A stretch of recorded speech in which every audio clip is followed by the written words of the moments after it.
have been thinking about wholeheartedness. So picture this. You are maybe on a date or in an interview or just hanging out with friends or family, but the person that you're talking to is extremely distracted.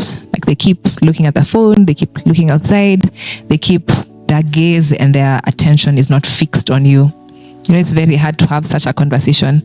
It's actually very easy for you to interpret that as disrespect, or you can interpret it as this person probably does not estimate me correctly. So I want to import that also into how sometimes we relate with God. God, every time, majority of the time in the word that when he's talking about our hearts, he requires all of our hearts. That's what I mean when I say wholeheartedness. Mark 12 verse 30 is where Jesus was responding to a question that was asked to him. He was asked, what is the greatest commandment?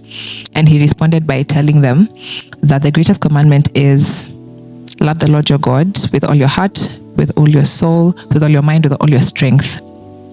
He said it requires everything to do with your heart, everything to do with your soul, everything to do with your mind, and all of your strength. There are very many other scriptures where it is being required of us to give God our entire hearts.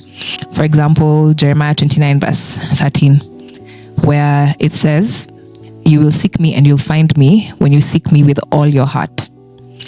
Another one is Proverbs chapter 3, where he says, trust in the Lord with all your heart.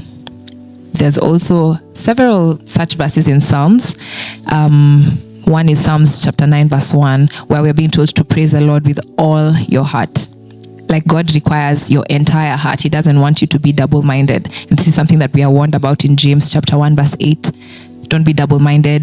Don't let your attention, your affections be divided between two or more things.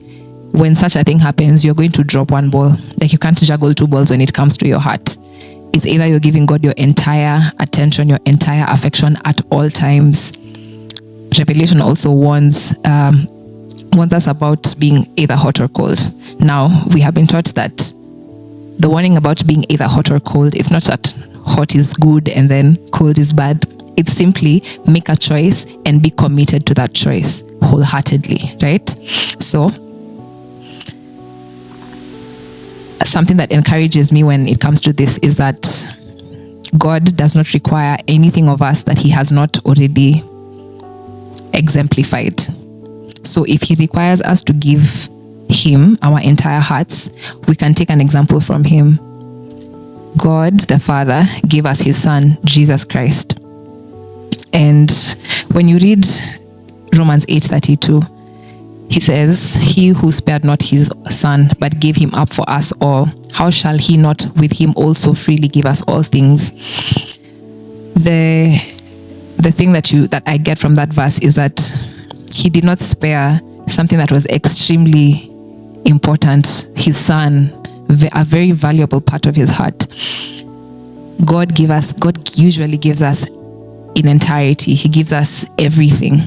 And that's why he requires everything for us. Jesus gave his all for us. He gave his life for us. Similarly, we should give our lives to him. We should devote our hearts to him, our attention to him. That's what I mean when I say being wholehearted.